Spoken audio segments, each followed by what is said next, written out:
All right, so welcome everybody. My name is Peter Bartlett. I'm the Associate Director here at the Simons Institute. We run these collaborative programs a semester, and this Learning and Games program is one of those two this semester.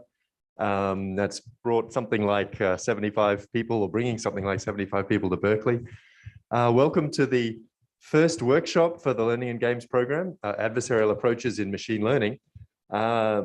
Let me start by saying a big thank you to the organizers, Kostas Daskalakis, Niall Her, Mike Jordan, Asu Ozdagla, Georgios Piliouris, and Vasilis Sirkadis. Thanks to all those folks. It'll be a very exciting program this week. I'll let Kostas introduce the workshop in a moment. Just wanted to say a few words about logistics for those of you who haven't been here for previous workshops. We do ask you to keep your masks on indoors, at least for this week. The food and drinks, please enjoy them outside.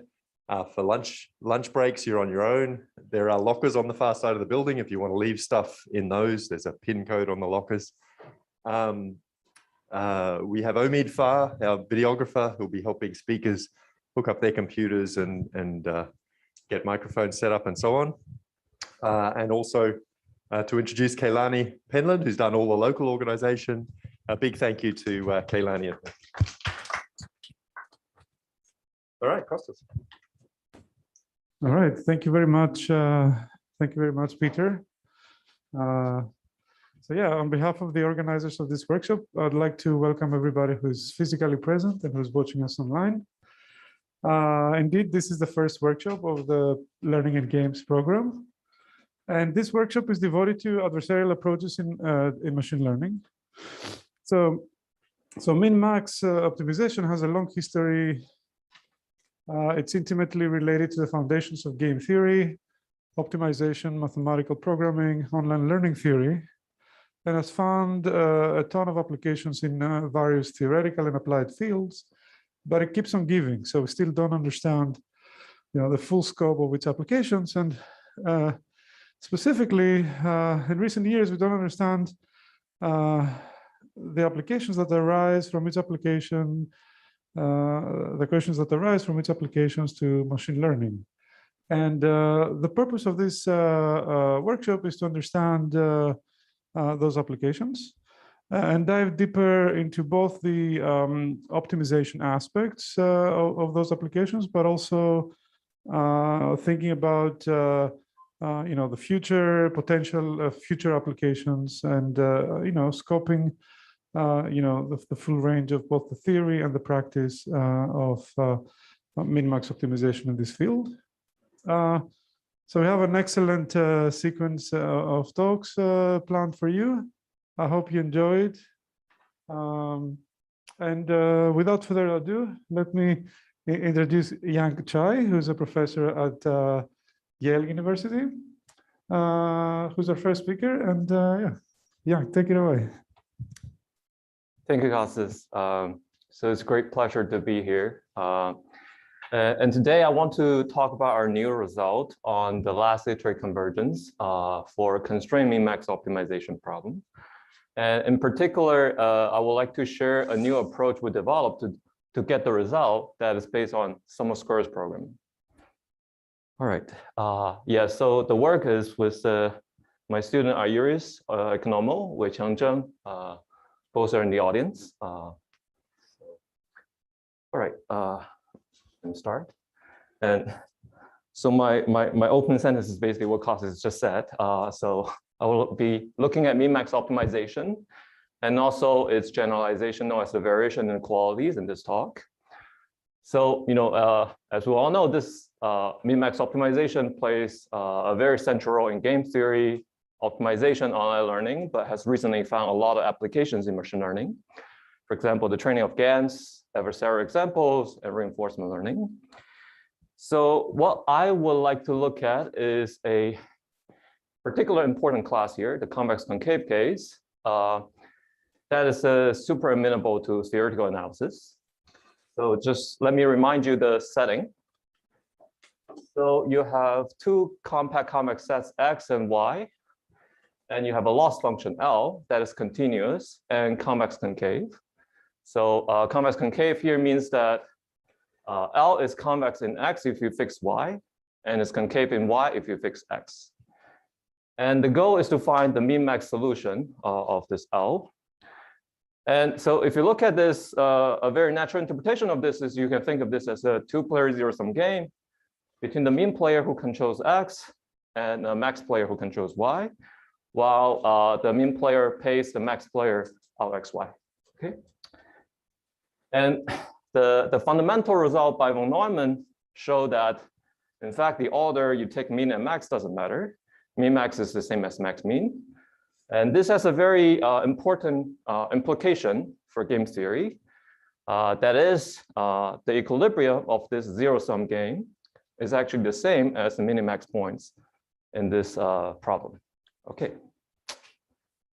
So, so that's the structure of the equilibrium in this game. And how can we find such equilibrium?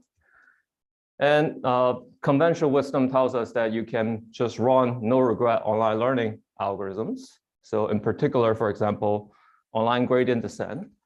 If you run those, the strategies will converge to equilibrium. So I'm putting converge in quotes, and I'll explain why I put them in quotes in the next slide. All right. Okay, so here I have a very simple example.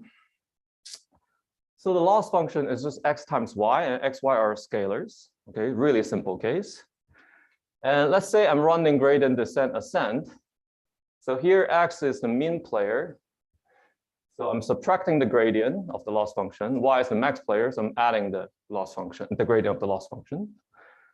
And so in this case, if the equilibrium is at the middle, which is the 0, 0. And suppose you start the algorithm somewhere here, what happens is actually the trajectory will spiral out. Instead of converging to the equilibrium, you actually will spiral out. Okay.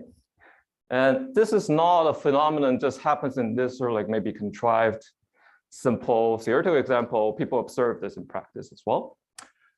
And so what's going on? All right. So didn't I just say that the equilibrium will the algorithm will converge to equilibrium?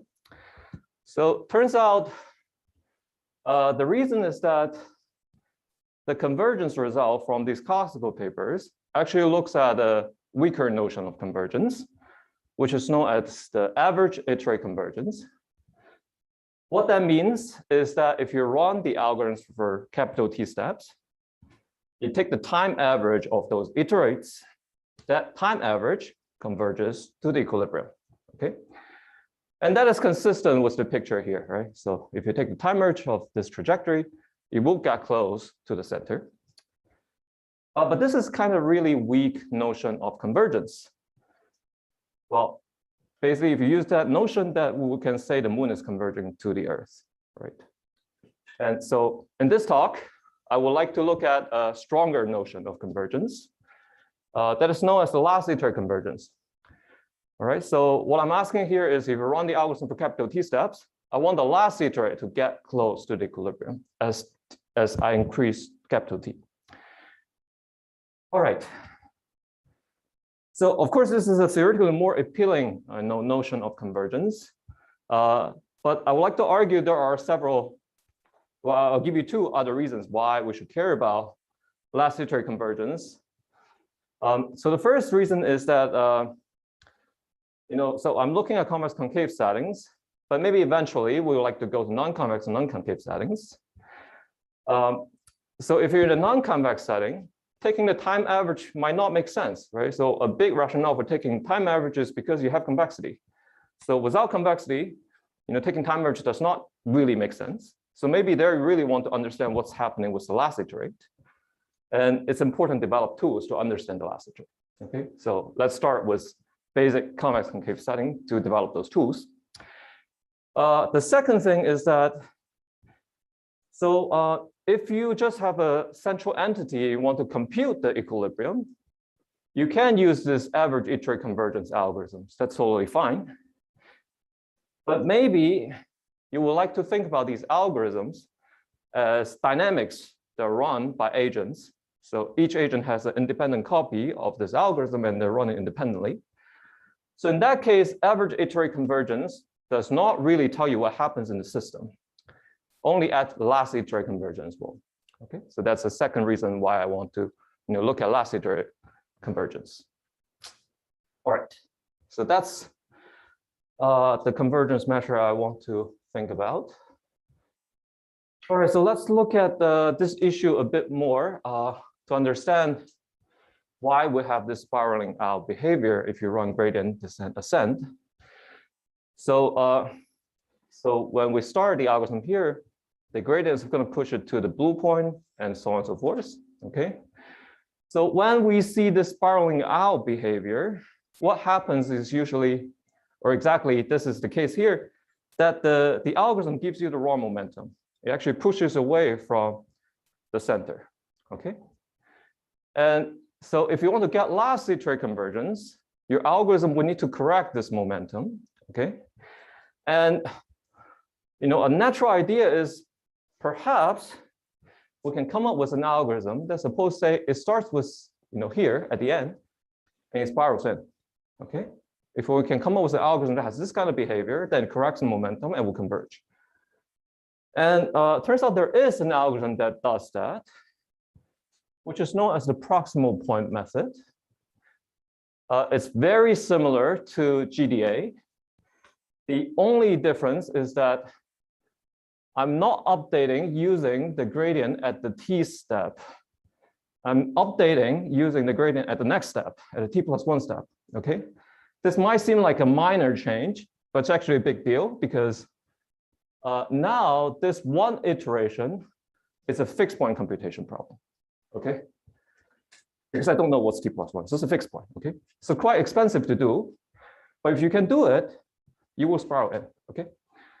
And by the way, I'm presenting these in unconstrained setting just to make the point. But later on, I will go to a constraint setting. You need to make projections as well. All right. Okay, so proximal point corrects the momentum, but it's an implicit method and it's expensive to implement.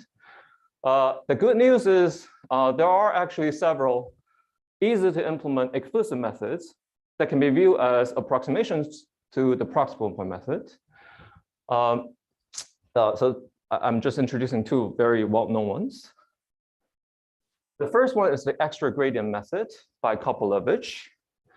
The second one is the optimistic gradient descent ascent by Popov. And I just want to point out, like, these two algorithms have been shown to be able to improve the training dynamics of GANs in practice. So, so for this talk, I would really want to look at extra gradient method, right?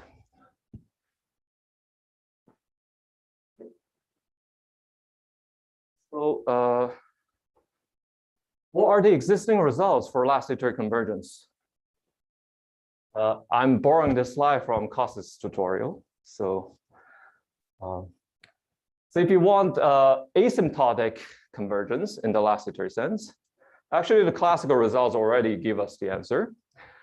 So asymptotic convergence means that if you take capital T to the limit, it will converge to the equilibrium. All right. But of course, we would like to know the convergence rate. What do we know about the last iterate convergence rate? So in the unconstrained setting, there has been a lot of interest in understanding this setting. And I think it's fair to say that by now, we have a quite clear understanding of this case, right? But what if you have constraints? So in that case, the results are much sparser. And I would say it's mostly unclear. And let me just repeat the open question that Kos has raised in his tutorial. That is, can we get polynomial in 1/t and dimension last iterate convergence rates in the constraint case? Okay. So the result I want to show you today is an answer to this open question. So we show that if you run the extra gradient algorithm with constant step size, you will get the last iterate convergence rate that looks like the following. You have polynomial dependence on the dimension and divided by √t, okay? And this works for arbitrary convex constraint sets, all right? And in fact, this is a tight last convergence rate in a quite strong sense. I will show you more formally what I mean by that. All right. Okay. Questions about the result?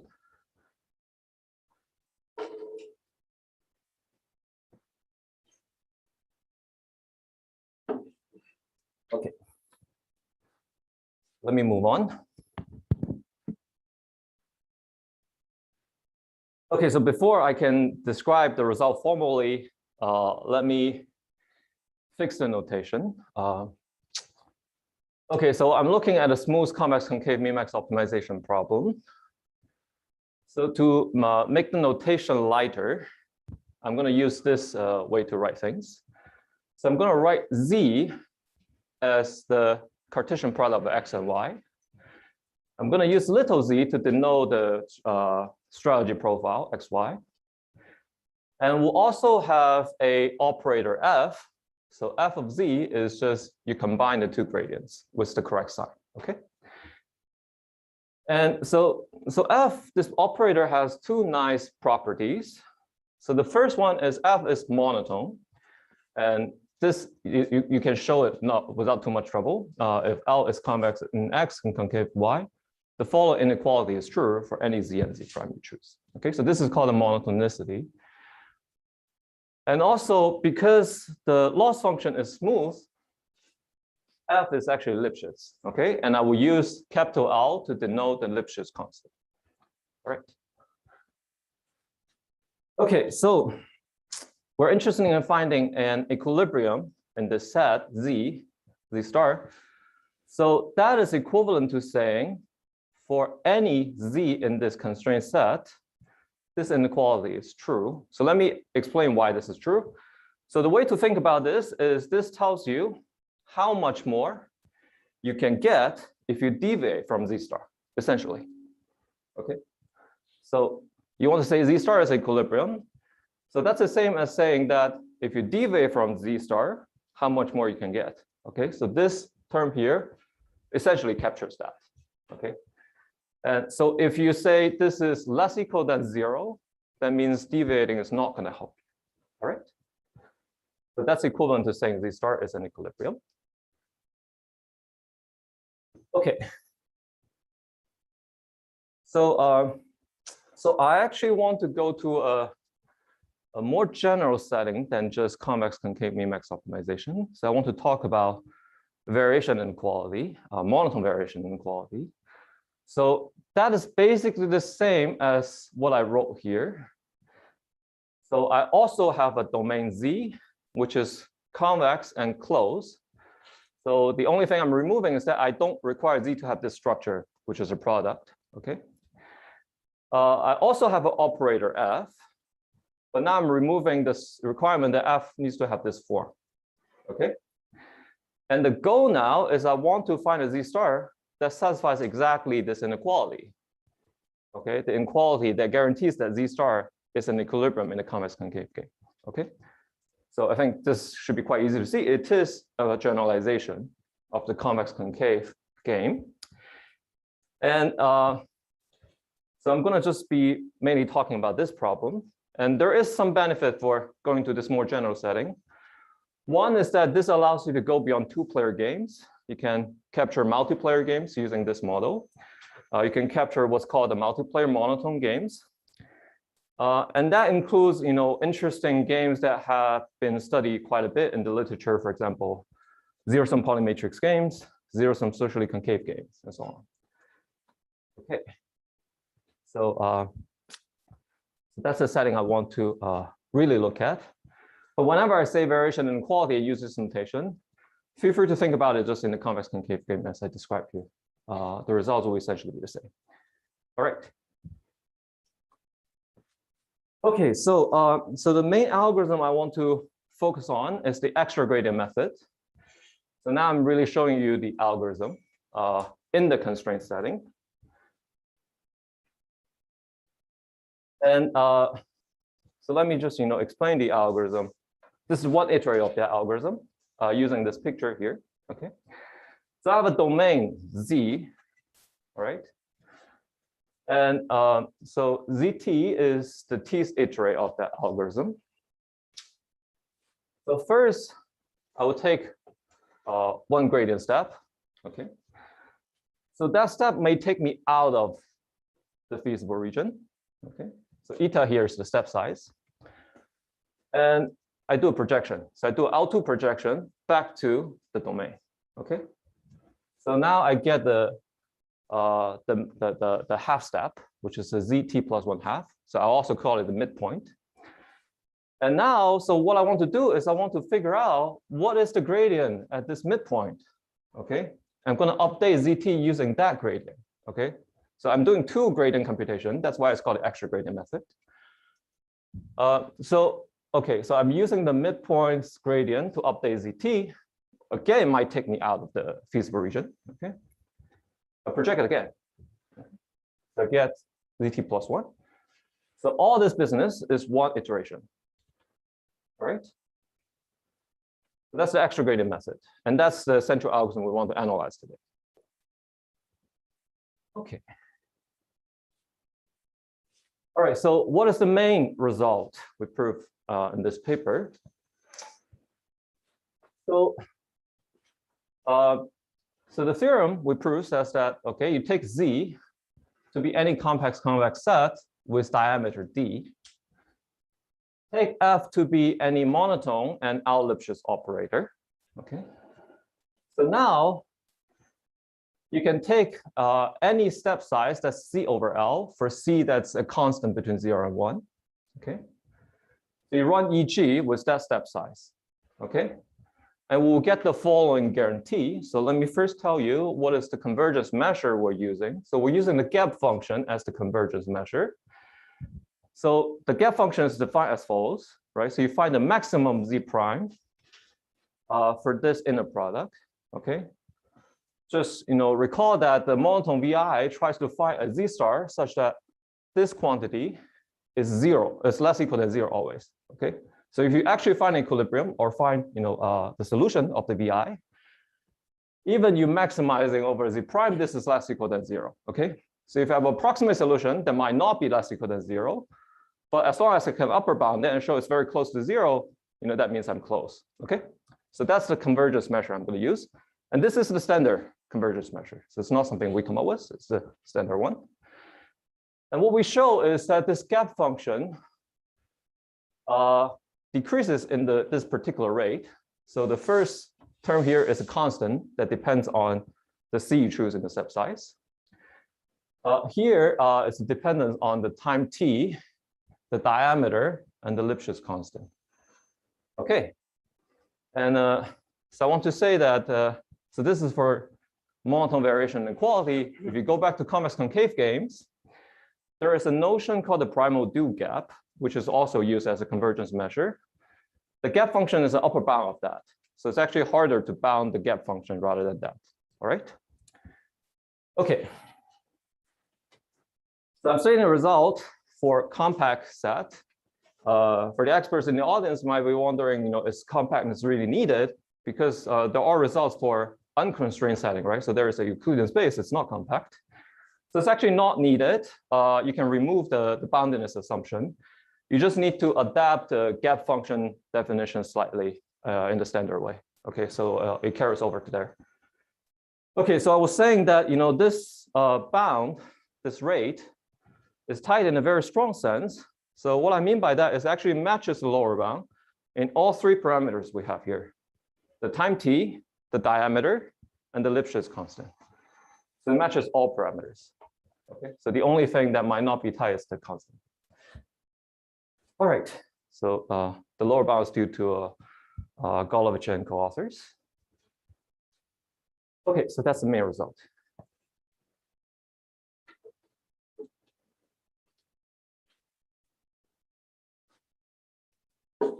Questions about the statement of the results? Because I'm going to move on to the proof.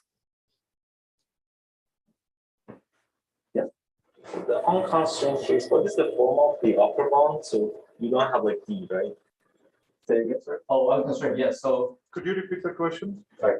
So the question is, in the unconstrained case, we don't have a d. How do we define the depth function? So there, what you say is you change the definition here. You say you look at z prime that's within some distance d of either z star or your current point. So now you have a d. We can talk about that. So basically, you're not allowed to move, arbitrarily far away from the solution. Yeah, so that's the definition.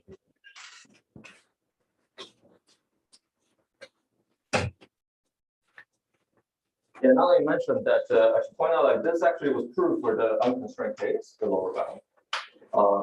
So in some sense, this also says that in the constrained case, it's not slower. Okay.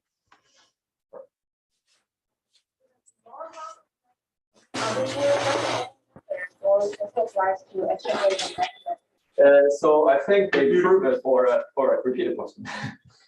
So the question was whether the lower bound applies to all first order methods or just extra gradient. So I think the answer is they apply it to this family of algorithms. So SCLI was the shortened it's a shortened notation for stationary. Noah? What's the acronym SCLI? Yeah, SCLI. What's the name? What does it stand for? Stationary canonical linear iterative methods. What's the C? Stationary? Canonical, I think. Stationary canonical? Linear iterative. Linear iterative. So yeah, so it includes, like, for example, OGDA. Yeah, so they proved this actually for a fairly general class of algorithms. So my second question is, if you know that average iterate gives you faster convergence rate, why do we still care about last iterate convergence, even if it takes a bit more effort to compute the average? Yeah, so that's a good question. So the question is, since we already know the average iterate convergence rate is 1/t in these settings, why do we still care about last iterate convergence rate? Well, I think I will go back to the answer I gave in the beginning, which is one, it's important to develop tools to understand what's last iterate convergence, because there might be cases where average iterate just might not be the reasonable thing to do. So the second one would be that maybe you're thinking about this, as distributed algorithms. Every agent is updating their own strategy using some simple algorithm.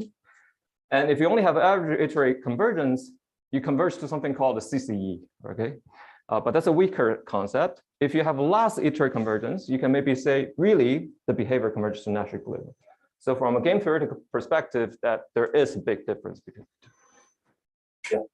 So if I may, third question. So is it possible to line any algorithm with 1/t convergence rate for last iterate that's beyond this family of algorithms you just mentioned for the lower bound? Yeah. So the question is whether it's possible to get last iterate convergence of 1/t. I think there is a paper that does some acceleration that gives you 1/t in the unconstrained case. So this is a fairly recent paper last year. We haven't analyzed that paper yet, but I think the approach here might be useful to do that. But the algorithm may not have a very natural interpretation in terms of game dynamics, but it does have a 1/t last iterate convergence rate. All right. Okay. So there's one also question on the chat here. Yeah, okay. Presumably talking about the practice of this. So I understand the definition of constrained versus unconstrained. Can you give some intuition? Which case are we usually in? What does it depend on? Oh. So if you think about training of GANs, perhaps the constraints are not specified explicitly. Usually it's sort of specified implicitly using the regularizers. Okay. So if you think about games, right, if people are playing games, then the constraints are usually very explicit, right? So if you think about people are playing in a two-player zero-sum game and everyone's choosing an action out of a finite number of actions, the constraint is that you can choose a distribution over these actions. So you're choosing from simplex. So the constraints could be very explicit. All right. All right. So let me move on. Okay, so for the rest of the talk, I actually want to show you the the approach we use to prove this result. All right.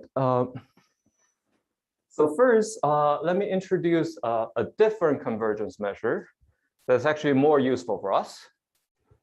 So I was using the get function as the convergence measure. So here, I'm defining this new notion called the projected Hamiltonian. And for many of you in the audience, you're probably familiar with what's called the Hamiltonian. So the Hamiltonian is the auto norm square of the operator. Okay. So we're adapting that function. We're adapting a function with this second correction term. Okay.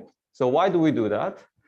So indeed, if there's no constraint, our definition will give you exactly the Hamiltonian. Okay, so the second term will be 0. So we're introducing this second correction term just to deal with the constraints. Okay, so why do we need this correction term? Okay, so I like to think about the Hamiltonian as the kinetic energy. Okay, so let me explain what I mean by that. So think about minus f as the velocity at this point. Okay. So if you look at the auto norm square of this f, so you can think about that as something that's proportional to the kinetic energy. Okay. So in the unconstrained case, of course, that's the right measure for kinetic energy. And if your kinetic energy is 0, that means you're not moving, right? So you're converging. Okay. But in the constrained case, even though maybe your minus f is large, it's possible that the velocity is taking you directly into the constraint, right? You're hitting the wall. So the wall is going to stop you. So you're not moving, even though minus f could be big. Okay. So even though minus f is big, your velocity could be 0. Okay. So we're adapting the definition to reflect that. Okay. So that's really what we're doing here. And so let's just look at 2 simple examples to give you a bit more intuition. So in the first case, so minus f is taking you away from the constraints. Okay, so in this case, nothing is stopping you, and really your kinetic energy should be just the Hamiltonian. Okay, and that's what our definition would give you. In the second case, minus f tells you to go this way. Okay, but you cannot really go this way because you have constraints here. Okay, and the constraint will actually absorb all the velocity that's perpendicular to it. Okay, so you can really just go along the wall, right, instead of go through it. And really, so here your velocity will be this orange. I don't know if you can see the color, but the orange vector rather than the red vector. Okay, and our projected Hamiltonian will be the auto norm square of the orange vector. Okay, so that's what our definition will give. I won't explain why exactly this gives you these 2 pictures. But I think this is the intuition you should have in mind for the rest of the talk, and that should be good enough. All right, so that's the notion we use. Yep. So you are looking for a global minimizer function? Yes, so correct. So the question is whether I'm looking at a global minimizer here. Yeah, the answer is yes. All right, so that's the projected Hamiltonian. And it's not hard to argue that this is, if you can bound this quantity, it's good enough to bound the gap. Okay, so it's some very simple, essentially Cauchy-Schwarz. Okay, so if you can bound the projected Hamiltonian, you also bound the gap function. Okay, so we'll instead look at the projected Hamiltonian. All right. Okay, so what do we know about the projected Hamiltonian? So it turns out, without too much trouble, you can prove what's known as the best iterate guarantee for the projected Hamiltonian. So what does that mean, right? So if you take a constant step size, say C over L for some C, and you run the algorithm for capital T steps, okay? So what you can argue is that there exists one step, T star, such that the projected Hamiltonian is small, okay? In particular, 1 over T small, okay? So that is something you can prove without too much trouble. In fact, if you're in the unconstrained setting, this really follows from even the Koppelevich original paper. Okay. So we prove it for the constraint setting with some extra work, but this is not too difficult. Okay, so if you run for capital T steps, one of the projected Hamiltonian is going to be small. Okay. Can I ask? So effectively, you want to show that this function is convex, right? The Hamiltonian, how you define it. This is how you. So you are saying there is a T, okay? So that the Hamiltonian is small, right? Yeah. So effectively, this means that the Hamiltonian is convex function, right? So I mean, if it had let's say local minimum, because you said you want to find the global minimizer, right? Okay. That's on this particular the cone at this point though. I'm looking at a maximization over A at the normal cone at this point Z, not like the whole space Z. So it's I don't. So are there any? So you said the global minimizer, let's say the NAS makes the Hamiltonian 0, correct? Yes. Are there any local minima? And this is always not. No, I don't think so because of this, right? Okay. Good. Yeah, I don't think so. Yeah.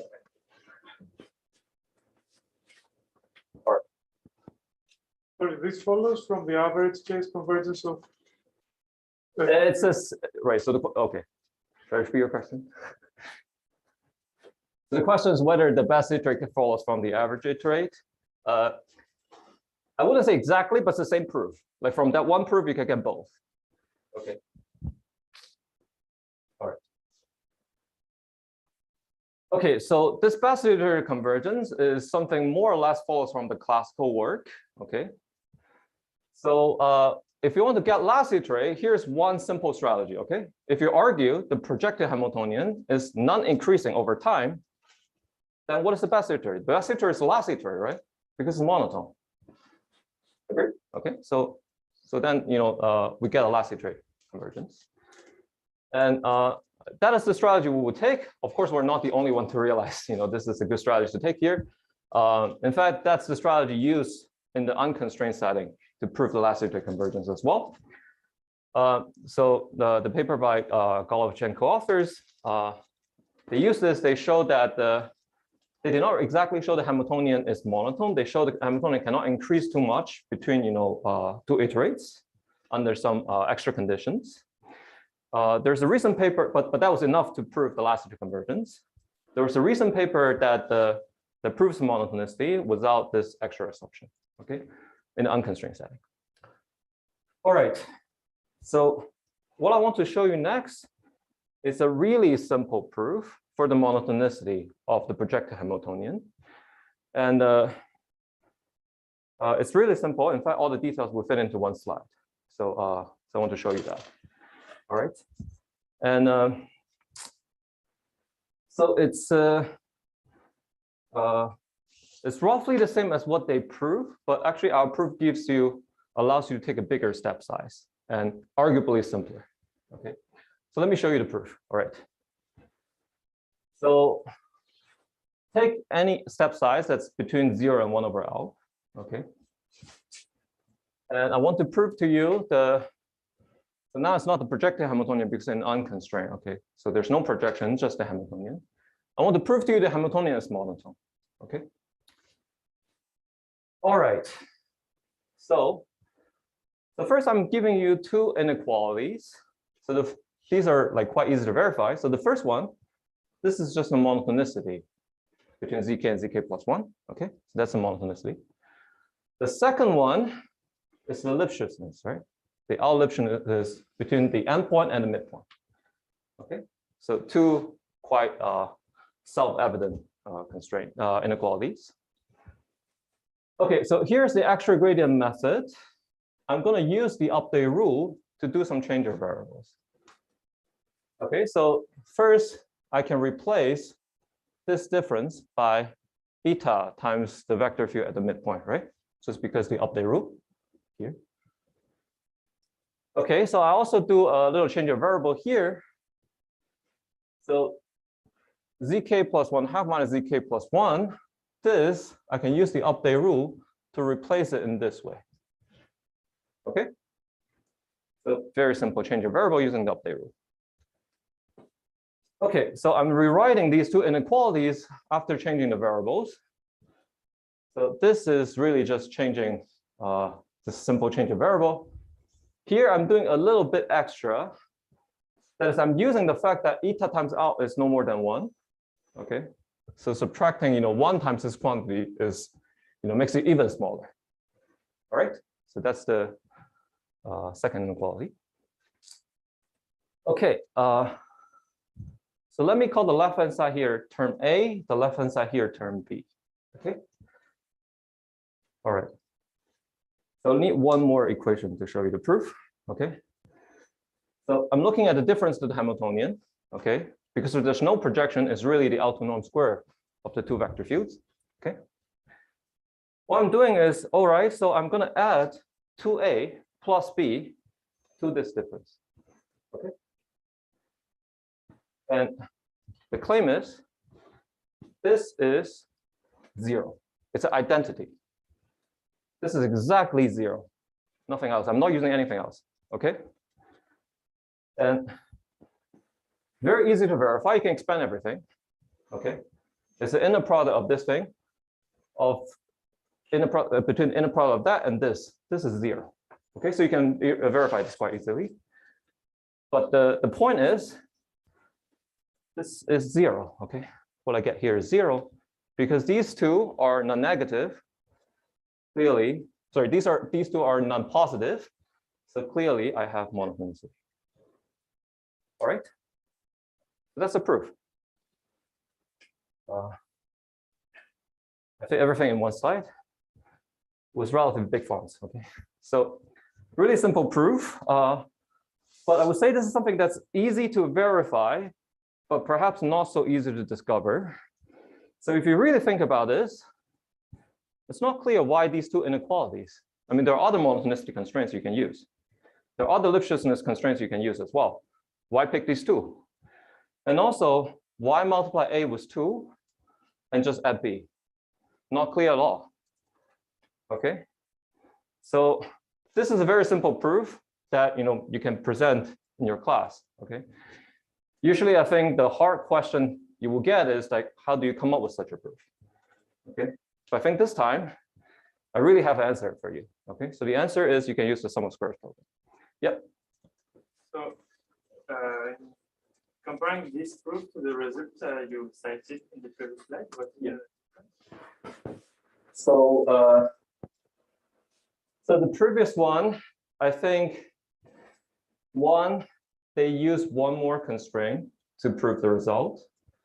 2, their step size eta is, I think it's no more than 1 over square root 2 times L. So we get a slightly bigger step size.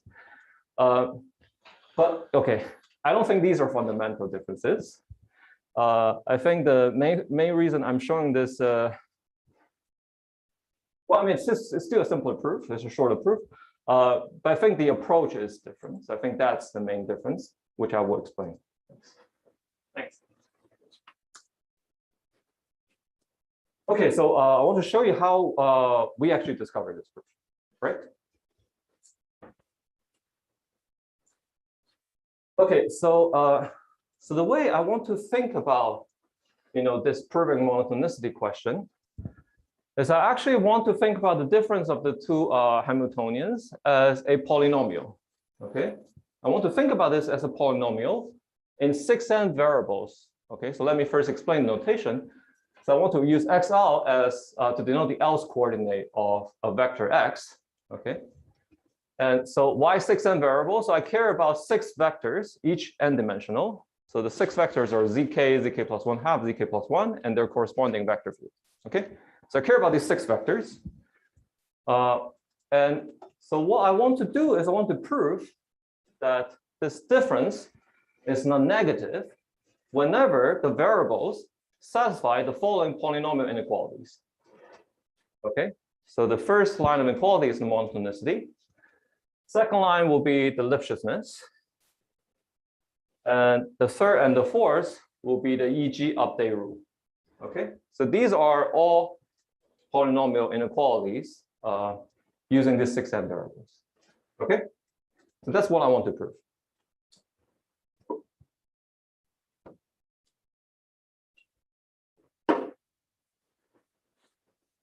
All right. So I want to, for a moment, forget about extra gradient method. Okay, so I want to think about a more general question here. Okay, so the more general question is, if you're given a polynomial p of x and a semi-algebra set, so that's just a set of points x that satisfy polynomial inequalities. Okay, so the fi and gj's are the inequalities, they're all polynomials. So I want to prove or certify the non-negativity of a polynomial px in this semi-algebra set. Okay, how can I do that? Okay, so that's a question I want to talk about in the next 2 or 3 slides.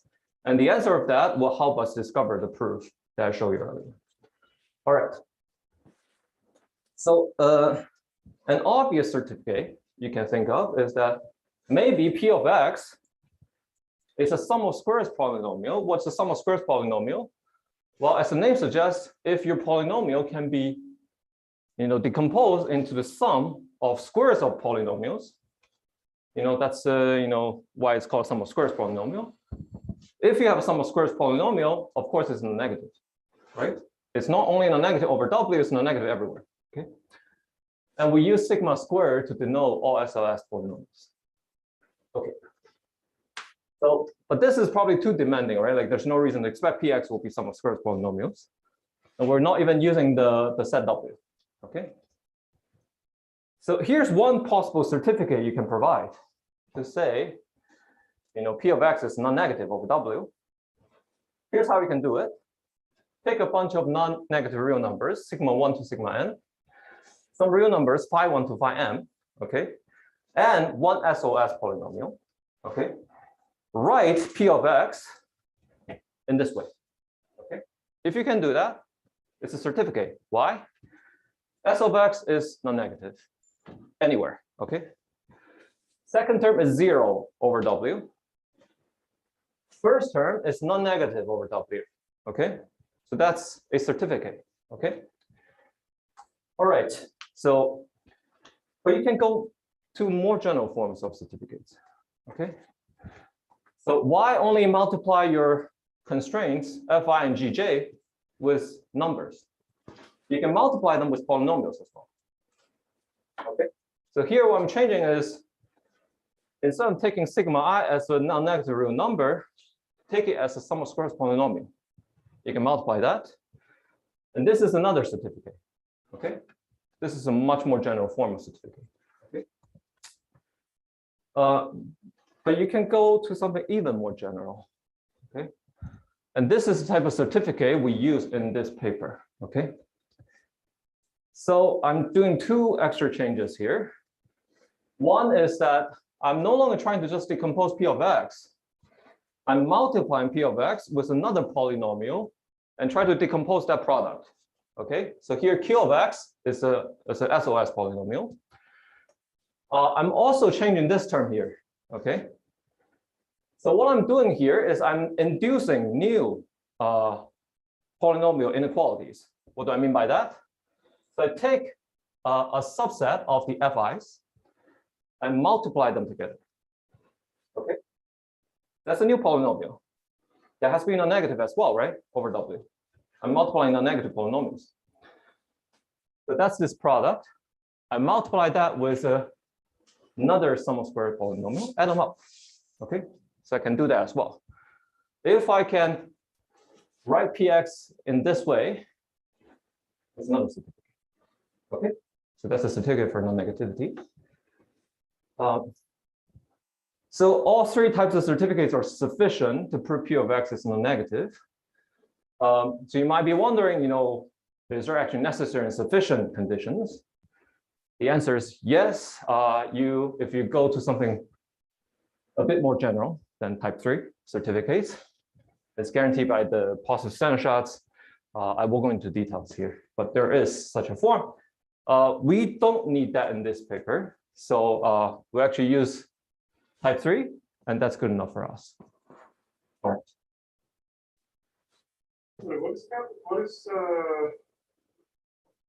capital N, capital M? So I have capital N inequality constraints of the form Fi greater or equal than 0.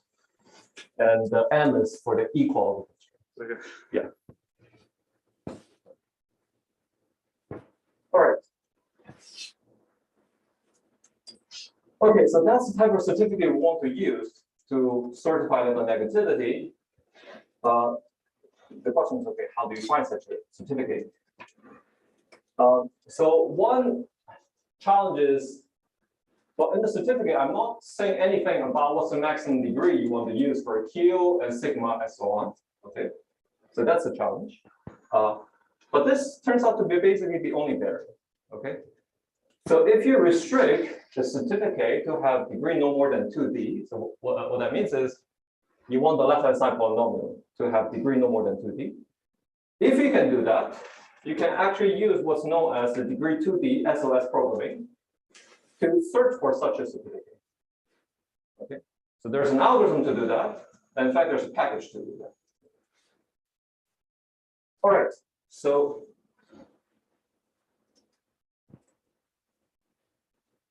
let me just tell you a bit more about what's a SOS programming, how does it look like. Okay. So here, there are a few important parameters. So 2D is the largest degree you can go to. And you're looking at polynomials in n different variables. Okay. And the input will be fixed polynomials. So here, P of x is the target polynomial you want to prove is in the negative.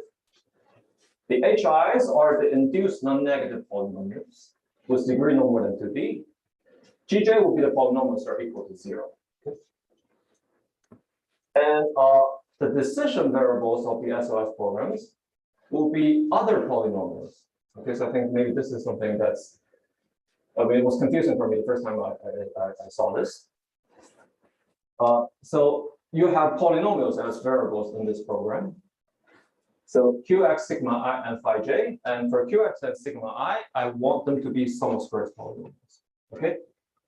And I'm writing this as just a feasibility SOS program. So the feasibility is that I want this this polynomial to be sum of square polynomial. Okay, so this is constraint. So if you remember the type 3 certificate I wrote in the previous slide, if I can find Q, sigma I, and phi, so that this is true, I will discover a type 3 certificate. Okay, and that will certify the non-negativity of P of x. All right. Okay, so that's the sum of squares program we use in this paper. And it's quite well known that if you have a sum of squares program, you can convert it to a semi-definite program with the following size. So K will be the number of decision variables. N is the number of variables in your polynomial. And D is the largest degree you can use. Okay, so you can convert to the SDP at this size. All right. Okay, so this is how we discovered the proof. So you solve in sum of square programming. In the unconstrained case, you can use the degree 2 SOS program. And that's what this proof I showed you earlier came from. If you want to solve the constraint case, you go to we actually went to a degree 6 SOS program. Okay.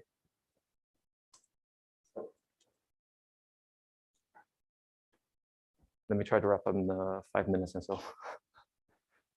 So we got a lot of questions, so yes. Okay, right.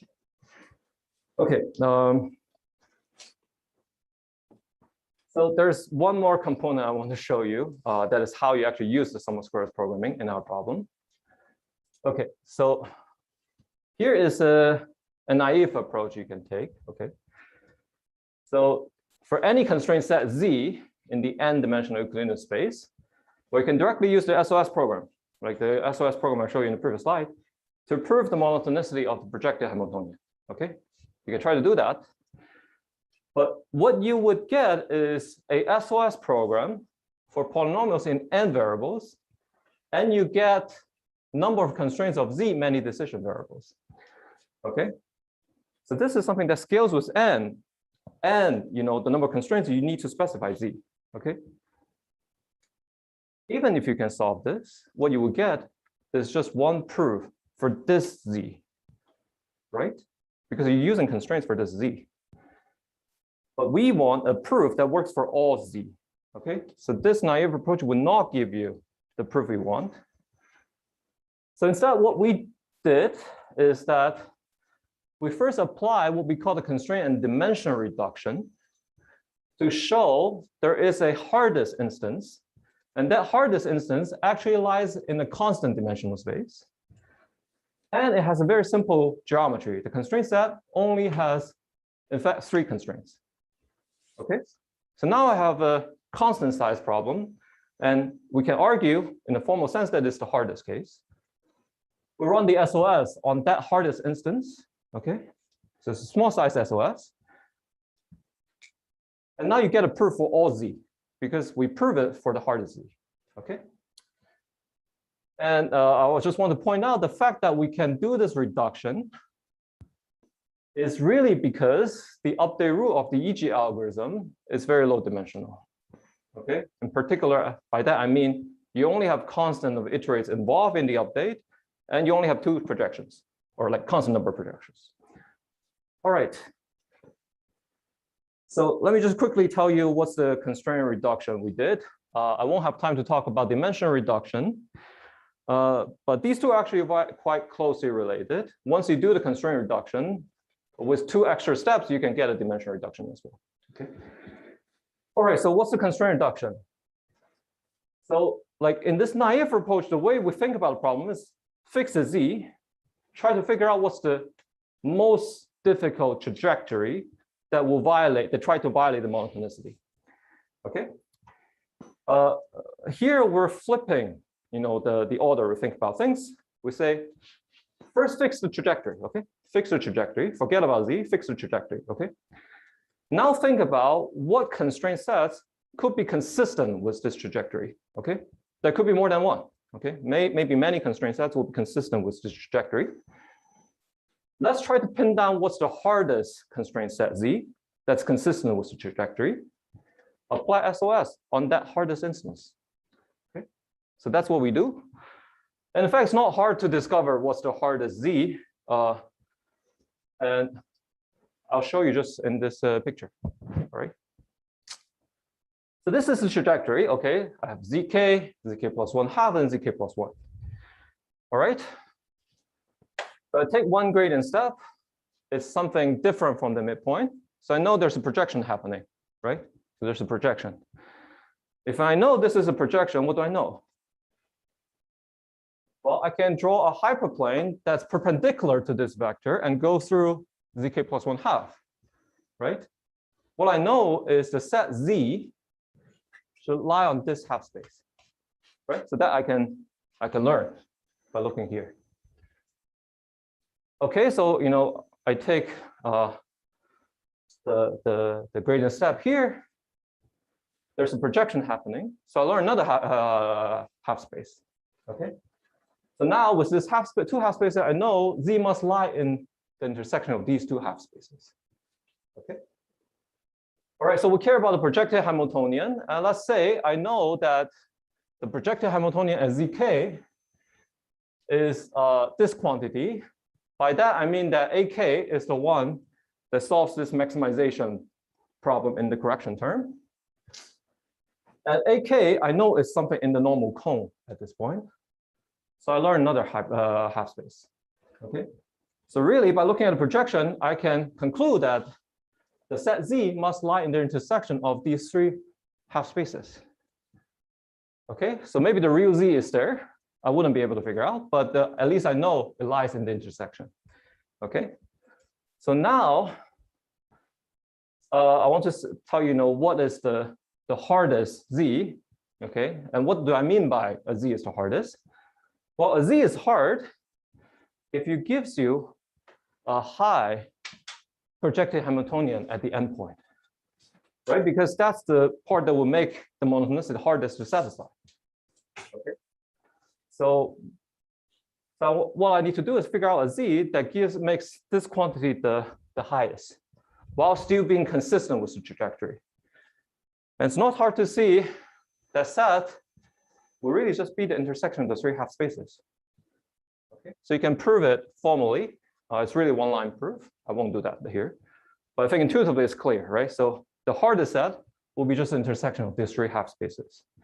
Okay, so that's good because the constraint set is simple. Only three constraints. I don't need to know what's really the constraints in Z. Just these three constraints enough. Okay. All right, so we run the SOS on this instance. Okay, and this is my last slide. Okay. So I want to show you the proof, really. So this is the quantity that I want to prove is non-negative. Okay. So because I only have three constraints, these are the normals of those two, three hyperplanes. I can choose a new basis so that I can write them in this particular form, right? So I only have three vectors. I'm writing them in this form. Okay, so I want to prove this is non-negative. Here are the inequalities we come up with. So there are 8 of them. What I do is I multiply the target polynomial with eta squared, multiply each of them with these coefficients. I add them up, okay? So multiply the left-hand side of these inequalities with these coefficients. I add them up, okay? And here's what we got in the end, okay? It's not really a sum of squares, but it's something that's definitely not negative. I get a square of a polynomial here, okay, not negative. Here, this is clearly not negative. Here, also a square of something divided by the autonomous square, also something clearly not negative. Okay, so this is a cross product here I'm writing. Okay, so this is non-negative. And I'm only adding non-negative terms to the target polynomial. So hence the target polynomial is also non-negative. All right, that's the proof. Yeah, so I think this is something that could be very hard to discover using a traditional approach, which is essentially trial and error. But the SOS actually gives you this. All right. So, okay, let me wrap up. We'll prove the tight Last-Iterate convergence for EG. So I think one interesting thing here is that we provide this new approach, which I think has a lot of potential. So we analyze EG using this method. So one that something we didn't use here, but could be useful, is that the SOS problem actually has a lot of flexibility. We're only specifying this as a feasibility problem. You can write it as an optimization problem as well. So you can encode an objective function there. So you can use it potentially to search for potential functions. Okay, which we're using here is just we know the projected Hamiltonian is a good measure, but maybe you want to search for a potential function. Maybe you can use it to search for the optimal step size, which we did a little bit in the unconstrained case. And also, really the requirement here is that your algorithm needs to have some kind of low dimensional update rule so that you can do this reduction. But not only EG has that feature. We actually apply this to the proximal point method in the constraint setting. We can also get a 1/√T Last-Iterate convergence. So perhaps there are other applications. So. Thank you.